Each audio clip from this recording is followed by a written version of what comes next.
El primer ruido cardíaco se produce en la fase de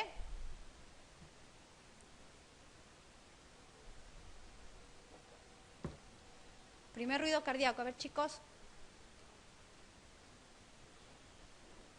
fase de contracción isovolumétrica. Muy bien. A ver, acerca del tercer ruido cardíaco, ¿cuál es la correcta? ¿Está generalmente disminuido en la falla cardíaca, en la ICC? No, hemos dicho que por lo general este tercer ruido está presente en la insuficiencia cardíaca, ¿no? Producida por la turbulencia durante el llenado ventricular rápido, en diástole temprana. Producido por la turbulencia luego de la contracción auricular. No, no es cierto, ese es cuarto ruido. Producido por el flujo a través del agujero oval del paciente. Esa también es falsa. ¿Cuál es? La B, ¿no? Hemos dicho diástole. Diástole y al inicio de la diástole, en la diástole temprana. ¿Y por qué es? Porque hay un incremento de flujo que golpea las paredes del ventrículo y genera turbulencia en las paredes del ventrículo, por lo tanto se produce en la diástole temprana. Tercer ruido es un criterio mayor de falla cardíaca. Entonces, por lo tanto, está presente sobre todo en la falla cardíaca descompensada. ¿Ya? El flujo a través del agujero oval no genera ningún tipo de ruido, ni el tercer ni el cuarto ruido. Y la que se produce posterior a la contracción auricular es el cuarto ruido cardíaco. Muy bien, entonces aquí para enfatizar nuevamente, entonces la entrada de sangre se produce a nivel de las aurículas, la aurícula supera en presión al ventrículo, así que aquí es un juego de volúmenes y presión. Aurícula supera en presión al ventrículo derecho, se produce el llenado rápido, con la apertura de la válvula aurículo-ventricular se produce el llenado rápido hacia el ventrículo, posteriormente se produce la diastasis que viene a ser el llenado lento y del último golpe, la contracción auricular, 15% de aporte hacia el ventrículo. Posteriormente el ventrículo se está llenando de volumen, por lo tanto al empezar a llenarse de volumen va a ir a incrementar, aquí está la sístole, va a incrementar lo que son las presiones a nivel de las paredes y va a cerrar esta válvula, ¿no? Como aquí lo cerró, bueno, no está bien las rayas, pero cerró la válvula auriculoventricular y posteriormente después de cerrar la válvula auriculoventricular y estar cerradas las válvulas sigmoideas, se va a producir primero una relajación isovolumétrica, posteriormente va a superar presiones hacia sus arterias respectivas, al superar en presiones se va a producir una fase de eyección de manera rápida, posteriormente una fase de eyección lenta, hasta que las arterias van a incrementar de presiones también, van a superar las presiones hacia las cavidades ventriculares y cierra también de manera retrógrada las válvulas sigmoideas. Al cerrar las válvulas sigmoideas y estar cerradas las válvulas auriculoventriculares, se va a producir lo que se denomina contracción isovolumétrica de los ventrículos. Muy bien. ¿Cuánto es la contribución de la contracción auricular al llenado ventricular en condiciones fisiológicas? Aproximadamente, entre el 5 y el 15%. ¿No? Esta es la última fase de la diástole, ¿no? La contracción auricular. Respuesta la B. ¿En qué patología las aurículas aportan más al llenado ventricular? A ver, la patología ¿en qué patología las aurículas aportan más al llenado ventricular? Vamos a empezar a excluir. ¿En el flúter auricular aportan las aurículas en el llenado? No, porque no hay contracción auricular. ¿Fibrilación auricular? No, tampoco. Esas dos ya están excluidas de entrada. Ahora vamos a analizar estas tres últimas. La taquicardia sinusal. Recuerden que para que los ventrículos tengan un mayor volumen de llenados, el volumen sea mayor durante la diástole, el periodo de la diástole debe ser más larga. Mientras más larga sea la duración de la diástole, va a existir un mayor volumen de llenado hacia el ventrículo izquierdo. Mientras más corta sea la diástole, obviamente va a haber menos tiempo para que ingrese mayor volumen hacia el ventrículo. Entonces, una taquicardia sinusal, ¿qué pasa? La frecuencia cardíaca está incrementada. No hay tiempo para que la diástole se pueda prolongar y el ventrículo se pueda llenar de volumen. Entonces la taquicardia sinusal queda excluida. Es la que menos aporta aquí el volumen de contracción auricular. En pacientes que tienen falla cardíaca, ¿por qué se le da beta bloqueadores? Se le da justamente para tratar de alargar la diástole y esa aurícula contribuya con ese 5% a 15% con el llenado del ventrículo y pueda mejorar ese paciente en la sintomatología de su falla cardíaca. Entonces, ¿en qué patología la aurícula aporta más al llenado ventricular? En la bradicardia sinusal, ¿ya? En la taquicardia ventricular tampoco. ¿Por qué no en la taquicardia ventricular? Porque no hay onda auricular, no está en ritmo sinusal, ¿no? Recuerden, el ritmo sinusal es porque hay una onda auricular, porque hay una contracción auricular. La onda P del electrocardiograma es la expresión de la contracción auricular. Toda aquella patología que no haya contracción auricular, obviamente la aurícula no va a dar ese aporte de volumen sanguíneo hacia el ventrículo. Entonces, en el flúter no hay onda P, no hay contracción auricular ni en la fibrilación, ni en el flúter, ni en la taquicardia ventricular, ¿ya? Y entre la bradicardia sinusal y la taquicardia sinusal es la bradicardia porque se prolonga mucho más la diástole, que permite un mayor llenado del volumen hacia el ventrículo. La respuesta es la D. Entonces, aquí vamos a tener, por ejemplo, dos tipos de situaciones de gráficas de corazones. Bueno, ¿no? Lo que les mencionaba, el volumen que se produce al final de la diástole, que va a ser el 100% del volumen total que se produce después de la contracción auricular, viene a ser el 100%, pero todo este volumen no es eyectado, ¿no? El volumen de eyección viene a ser el volumen sistólico, que va a ser representado por la fracción de eyección. ¿Qué representa la fracción de eyección? ¿Cuánto del volumen telediastólico, en qué porcentaje del volumen telediastólico se expulsa? ¿Qué volumen de sangre en porcentajes representa del total del volumen telediastólico? En este caso, en promedio, es 60%, pero hemos dicho que los valores van entre 55 a 75%. Mientras más joven, mayor porcentaje de volumen excretado. Mientras más edad, hablo de la parte fisiológica, ¿no? Mientras más edad, menos volumen de fracción de eyección que se eyecta. Entonces, los más niñitos expulsan 72, 75% fácilmente. Más adultos expulsamos 60, 65%. Entonces, siempre existe un volumen residual que permanece en las cavidades. En este caso que estamos viendo ya un cambio en la morfología del corazón, por ejemplo, una cardiopatía isquémica, una cardiopatía dilatada, en la que vemos que el corazón aquí está más grande, entonces del volumen telediastólico total que está representado por el 100%, el volumen de eyección solamente es el 30% del volumen total, el volumen sistólico. Entonces permanece dentro de la cavidad un 70% del volumen total del ventrículo izquierdo. En este caso, por ejemplo, haciendo un paréntesis, los medicamentos que son inotrópicos positivos, es decir, que incrementan la fuerza contráctil del corazón, mejoran ese volumen sistólico de eyección, ¿ya? Ok. Entonces, con respecto a la fracción de eyección es la relación entre el volumen de eyección y el volumen diastólico final. Su determinación se realiza en cardiología exclusivamente por cateterismo y ventriculografía. No, para medir la fracción de eyección podemos hacerlo también por estudios ecocardiográficos. ¿No es un buen marcador de la función ventricular? No, ¿no? Ya hemos visto que una cardiopatía dilatada, si no hay una buena fracción de eyección, nos está indicando justamente la función del ventrículo izquierdo. De lo contrario, la fracción de eyección es un marcador de la función ventricular. ¿Es la relación entre el gasto cardíaco y el volumen de eyección? ¿Es normal si es mayor de 30%? No, hemos dicho entre 55 y 75%. Entonces la respuesta es la A, ¿no? La relación entre el volumen de eyección y el volumen diastólico final. Volumen diastólico final y el volumen de eyección. Esa es la relación de la fracción de eyección. A ver, recordando, en la fase de contracción isovolumétrica. A ver, ¿cómo están las válvulas en su mente? Contracción isovolumétrica. Si es isovolumétrica, ¿cómo están las válvulas? Las auriculoventriculares cerradas, las sigmoideas cerradas. Ya, por ese lado ya lo tenemos bien claro. Abiertas las semilunares y cerradas las auriculoventriculares. Falso. ¿Aquí en qué fase estaríamos?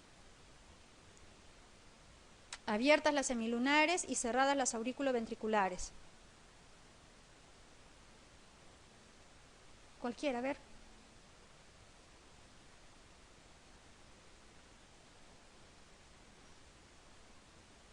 Semilunares son las sigmoideas, ¿no? ¿Cuál? Cerradas las auriculoventriculares, o sea, entre aurículo y ventrículo cerradas, y las sigmoideas abiertas, ¿qué fase estamos? ¿Sístole, diástole? ¿Qué cosa? Sístole, díganlo chicos sin miedo, sístole, perfecto. No podríamos decir si estamos en la sístole de eyección rápida o de eyección lenta, pero estamos en la sístole, ¿no? Nos faltarían más datos. Si están ambas abiertas, ¿en algún momento ambas válvulas están abiertas? No, en ningún momento de la fase del ciclo cardíaco están abiertas las dos simultáneamente. ¿Ambas cerradas? Sí, en la contracción isovolumétrica están ambas cerradas. Cerradas las semilunares, o sea, cerradas las sigmoideas y abiertas las auriculoventriculares, ¿qué fase estamos? ¿Sístole, diástole? Diástole, perfecto. No existe esta fase. Correcto. La C. Durante la contracción isovolumétrica de los ventrículos se produce, hemos dicho, ambas válvulas auriculoventriculares y sigmoideas están cerradas, ¿no? Entonces, ¿qué pasa en los ventrículos? ¿Qué pasa con las fibras miocárdicas en los ventrículos cuando se produce la contracción isovolumétrica? A ver, permanecen abiertas las válvulas auriculoventriculares y cerradas las válvulas, ya ni la leemos, ¿no? Abiertas las válvulas auriculoventriculares no es. Permanecen abiertas las válvulas sigmoideas tampoco. Todas las válvulas permanecen abiertas, esa fase no existe. Permanecen abiertas las mismas válvulas que durante el periodo, nada, ¿no? Por exclusión, estas cuatro se eliminan, ¿no? Las cuatro últimas. ¿Qué se produce en la contracción isovolumétrica? Simplemente un acortamiento de las fibras miocárdicas. No hay desplazamiento de volumen, nada, solamente acortamiento de las fibras musculares. ¿Y qué se produce en la relajación isovolumétrica? Elongación de las fibras miocárdicas. No se produce ningún desplazamiento de volumen, ¿no? Entonces, en la contracción, acortamiento de las fibras musculares sin desplazamiento de volumen. Relajación isovolumétrica, alargamiento de las fibras musculares sin desplazamiento de volumen. Y en ambas fases, tanto las válvulas auriculoventriculares como las sigmoideas están cerradas, ¿ya? Muy bien. Solamente se produce cambio de presiones, nada más. El logro, a ver, vamos a leer bien. El logro del volumen ventricular máximo ocurre durante uno de los intervalos del ciclo cardíaco. El volumen ventricular máximo. Con la contracción auricular, en la contracción isovolumétrica, en la eyección ventricular rápida, en la eyección ventricular reducida o en la relajación isovolumétrica. Con la contracción auricular, ¿ya? Recuerden eso que comentamos anteriormente. La contracción auricular es el que le da el volumen adicional hacia el ventrículo izquierdo, o hacia el ventrículo izquierdo y derecho, ambos ventrículos. A ver, ¿qué pasa en la estenosis aórtica? En la estenosis aórtica o en cualquier estenosis, ¿qué va a pasar? Antes de que pasemos a esta pregunta, esto ya es en relación a la patología, pero vamos a analizar simplemente así con la fisiología. En cualquier estenosis, recuerden que el volumen que pretende eyectar la cavidad, sea la aurícula hacia los ventrículos, o sea los ventrículos hacia las arterias, van a luchar por tratar de aperturar esas válvulas, ¿no? Y al tratar de luchar con la apertura de esas válvulas, va a haber un incremento de la presión adicional sobre esa válvula. Mejor comprender, si fuera la estenosis en la válvula mitral, ¿qué pasa con las aurículas? Que generan mucha mayor presión para tratar de abrir esa válvula auriculoventricular y pasar la sangre de la aurícula hacia el ventrículo, a su ventrículo respectivo. Si se produce una estenosis aórtica, ¿qué va a pasar con el ventrículo izquierdo?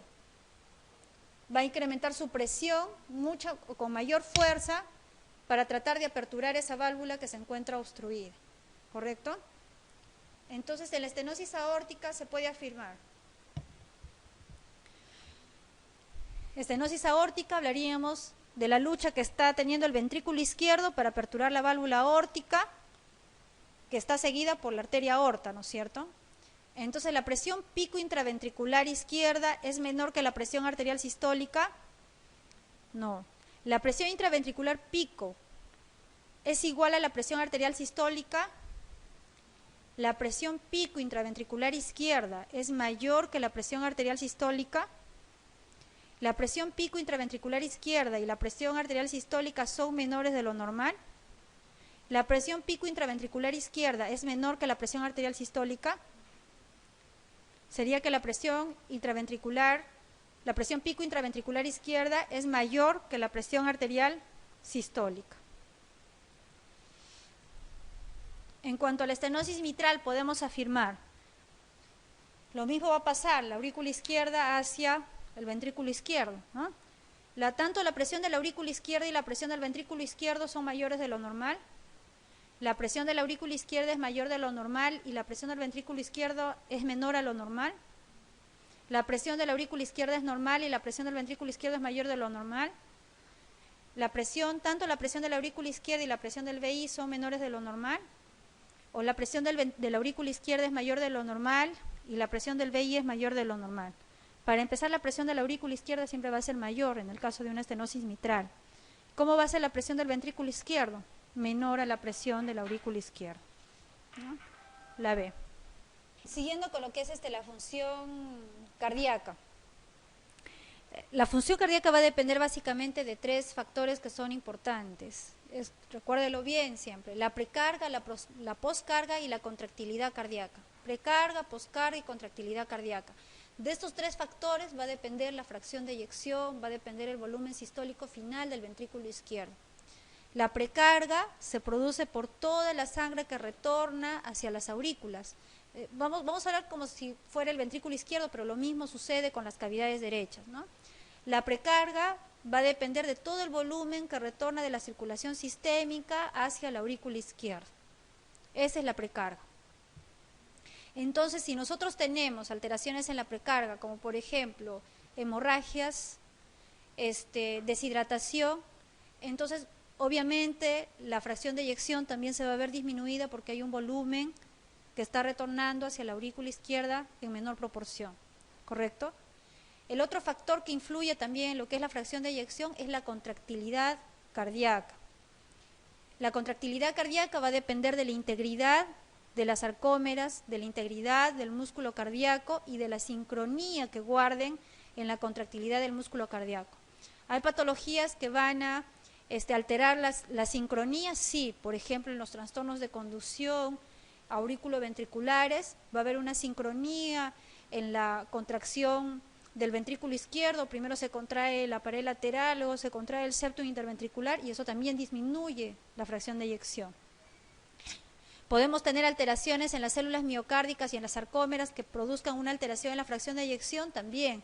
Por ejemplo, las cardiopatías isquémicas, en la que se produce alteraciones en el músculo cardíaco como necrosis de los miocitos y por lo tanto áreas muertas que no funcionan y que por lo tanto no van a contribuir con el volumen de eyección, con la fracción de eyección y el volumen sistólico final que eyecta el ventrículo izquierdo.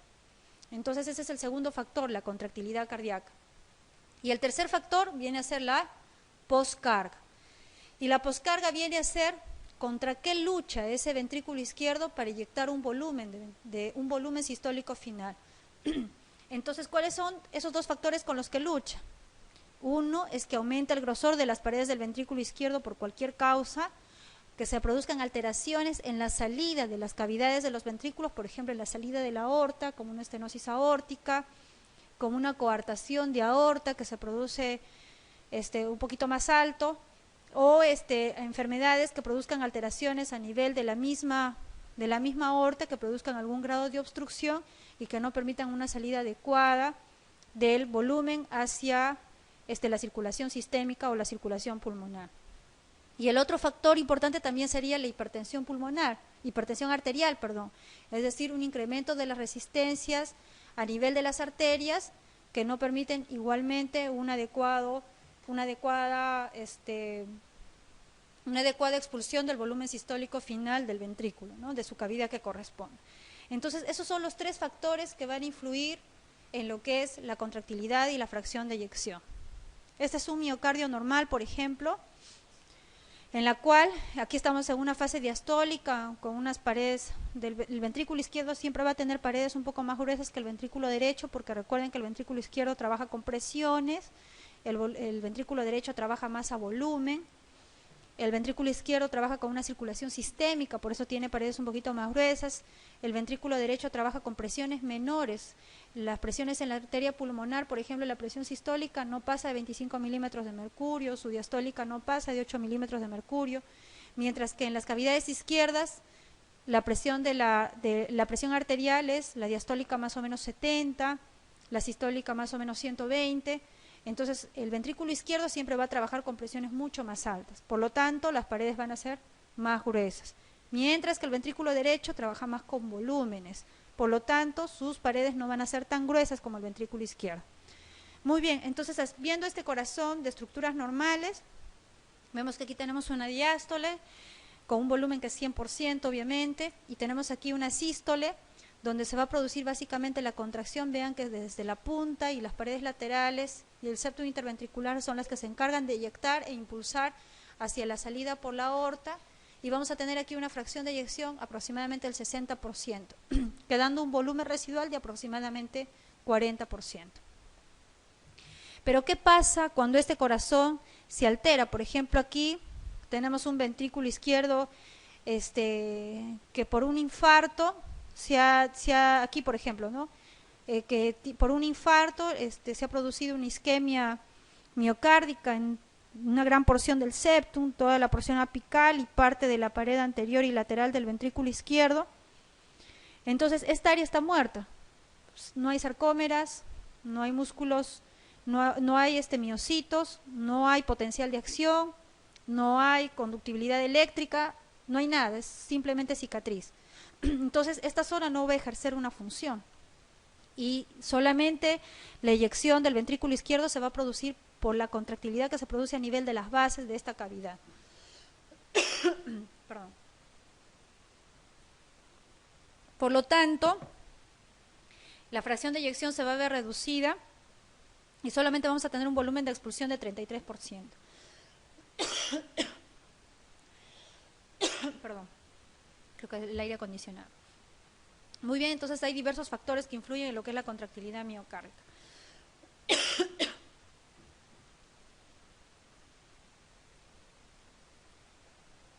Aquí en esta gráfica, por ejemplo, estamos viendo dos factores que también influyen, que es la precarga, que hemos dicho que está producido por el llenado de las venas hacia las aurículas, sea de la circulación sistémica que llega hacia la aurícula derecha, o sea de la circulación pulmonar que llega hacia la aurícula izquierda. Y tenemos la postcarga, que va a ser con todo aquello que luche un ventrículo para tratar de expulsar su volumen. Estenosis de las válvulas en la salida de las cavidades ventriculares, o un incremento de las presiones a nivel de la circulación arterial. Entonces, las determinantes de la función cardíaca, vuelvo a reiterar, son tres: precarga, postcarga y contractividad. La precarga va a estar determinado por el volumen telediastólico, de cuánto de volumen de sangre llega finalmente a la cavidad ventricular, y va a estar determinado por varias causas, por varios factores. Primero, la frecuencia cardíaca. Como vimos en una pregunta, mientras más incrementada esté la frecuencia cardíaca, ¿cuál es el riesgo? De que se acorte la diástole y no se produzca un adecuado llenado de volumen en el ventrículo. Mientras más larga es la diástole, entonces mayor va a ser el llenado de volumen en la cavidad ventricular. Depende del retorno venoso, específicamente del volumen, ¿no? El retorno venoso y de la volemia. Si está deshidratado, si ha habido una hemorragia, obviamente la cantidad de volumen que retorna va a ser menor. Recuerden, aquí haciendo un paréntesis, que las venas son los conductos del sistema circulatorio que mayor volumen de sangre manejan. De toda nuestra circulación manejan más o menos el 60% de todo el volumen. La función auricular también contribuye con la precarga. Recuerden que aporta hasta un 15% en el llenado del ventrículo, y la distensibilidad ventricular también es un punto importante. Por ejemplo, si tenemos un ventrículo izquierdo, primero aquí vamos a ver lo que es la ley de Frank-Starling. ¿Qué es la ley de Frank-Starling? La ley de Frank-Starling nos dice de que mientras mayor volumen reciba un ventrículo izquierdo, el ventrículo va a tener la capacidad, a través de sus sarcómeras y miofibrillas, de poder distenderse. mayor volumen, se distiende más el ventrículo, se contrae y eyecta mayor cantidad de volumen sanguíneo. Pero tiene un límite. En el caso de cardiopatías dilatadas, ya no tiene dónde más distenderse el ventrículo, por lo tanto, se rompe aquí la ley de Frank-Starling. Pero ¿qué pasa si tenemos también un ventrículo, por ejemplo, rígido, un ventrículo hipertrófico? Como por ejemplo en las miocardiopatías hipertróficas o en las cardiopatías hipertensivas, en la que las paredes musculares se han engrosado demasiado. Un miocardio engrosado. Entonces, este miocardio engrosado, ya hubo infiltración de otro tipo de sustancias, como colágeno y otro tipo de células que no tienen la función ni la capacidad de contracción ni de relajación. Entonces, cuando la distensibilidad ventricular está alterada, como en una cardiomiopatía hipertrófica, también la precarga se ve afectada. Y en la poscarga, que hablamos de la tensión parietal,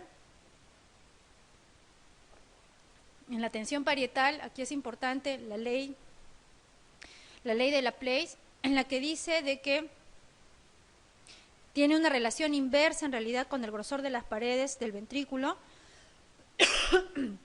una relación inversa con el grosor de las paredes ventriculares y una relación directa con el radio de las cavidades ventriculares. La poscarga entonces va a estar en relación con el radio de la cavidad ventricular, con el grosor de las paredes del ventrículo y también con las resistencias periféricas. ¿Qué hablamos de resistencias periféricas?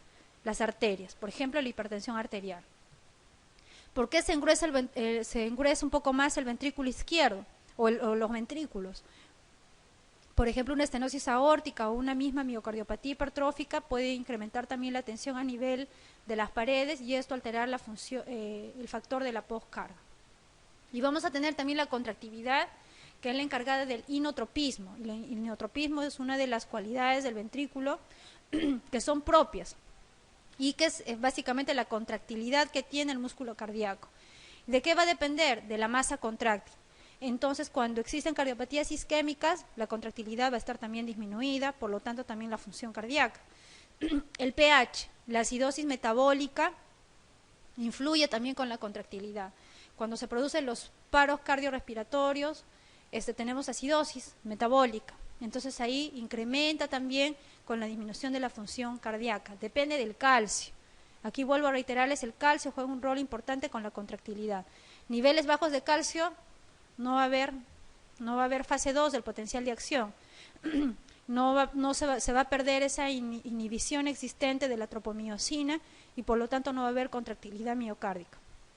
Y depende también de los agentes inotrópicos positivos y negativos, como algunas drogas. Entonces, la interacción de estos tres determinantes, precarga, poscarga y contractilidad, van a determinar finalmente el volumen sistólico de eyección, que va a estar representado por la fracción de eyección del ventrículo. El volumen latido por la frecuencia cardíaca va a representar el gasto cardíaco. El gasto cardíaco en promedio de 5 litros por minuto. Y el gasto cardíaco por la resistencia periférica, que van a determinar la presión arterial. ¿Okay? Lo mismo sucede en las cavidades derechas, ¿no? Gasto cardíaco de las cavidades derechas por resistencias periféricas de las arterias pulmonares también es la presión de las arterias pulmonares. Ok. Entonces, para resaltar aquí y recalcar la ley de Frank-Starling, que es la ley que tiene que ver con la distensibilidad del músculo miocárdico y está relacionado con la precarga, mayor volumen, mayor contractilidad. Y la poscarga, que tiene que ver con la ley de Laplace, que tiene una relación inversa con el grosor de las paredes ventriculares y una relación directa con el radio de las cavidades ventriculares. ¿Ya? Esas dos leyes son importantes. La ley de Frank-Starling ya se rompe cuando ya existe una cardiopatía dilatada o las paredes de los ventrículos ya se encuentran demasiado distendidos. Entonces vamos a ver aquí cuál es la falsa con respecto a la precarga. A ver, hagan un recuerdo de todos los factores que determinan la precarga. ¿Cuáles serán? A ver. Frecuencia cardíaca. A ver, otro. Volemia. En la diástole, al final de la diástole, contracción. contracción auricular. ¿Qué más? Volemia, retorno venoso, la contracción auricular y la distensibilidad del ventrículo. Pueden tener un adecuado volumen, una buena función de la aurícula, pero es un ventrículo rígido, como una sarcoidosis. No se puede distender, de nada sirve la precarga, ¿no? Es un ventrículo que no se va a distender, entonces no va a haber una adecuada precarga. Muy bien, entonces señale la falsa con respecto a la precarga. ¿Se rige por la ley de Laplace? No, esta es la postcarga, ¿no? Bueno, ya ahí señalamos ya la falsa.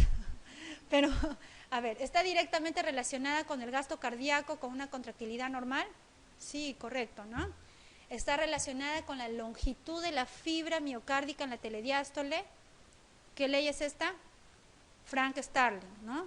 Longitud de la fibra miocárdica en la telediástole. La telediástole, que es el llenado del ventrículo izquierdo, la fibra se distiende más. Por lo tanto, contrae más y bota un mayor volumen. ¿Equivale a la presión capilar pulmonar en el ventrículo izquierdo? Sí. ¿Y equivale a la presión venosa central en el ventrículo derecho? También. La A. Al aumentar la precarga del músculo cardíaco se produce. Precarga del músculo cardíaco se produce. Reduce la presión diastólica terminal ventricular. Reduce la tensión de la pared ventricular. Reduce el volumen sistólico terminal.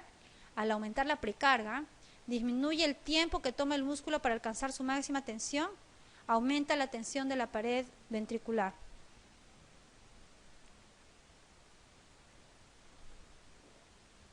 Si aumentamos mayor volumen, si aumentamos mayor frecuencia cardíaca, ¿qué se produce? Aumenta la tensión de la pared del ventrículo, la pared ventricular, ¿no? A ver, ¿reduce el volumen sistólico terminal? No, obviamente, ¿no? Hay mayor volumen, por lo tanto va a haber un mayor volumen sistólico final, ¿no? Va a reducir la tensión de la pared ventricular. La precarga no tiene nada que ver con la tensión de la pared ventricular. Quien tiene que ver con la tensión de la pared ventricular es la postcarga, ¿no? Reduce la presión diastólica terminal ventricular. No, de lo contrario, la presión diastólica... ¿A qué se refiere con presión diastólica terminal ventricular? Al haber un mayor aumento del volumen ventricular, ¿qué genera? Un incremento de la presión telediastólica, un incremento de la presión diastólica final del ventrículo. Entonces, al haber un mayor volumen, ¿qué va a pasar con esa presión telediastólica? Se incrementa. Un menor volumen, ¿qué pasa con la presión diastólica? Si hay menor volumen en el ventrículo, la presión en la diástole del ventrículo disminuye, ¿no? La presión diastólica. A mayor volumen, mayor presión diastólica. A menor volumen, menor presión diastólica. Y la tensión de la pared tiene que ver con la postcarga. ¿Cuál de las siguientes causa un aumento en la precarga ventricular izquierda? ¿Cuál de los siguientes causa un aumento en la precarga ventricular izquierda? A ver. Una disminución en el volumen diastólico terminal. ¿Verdadero o falso?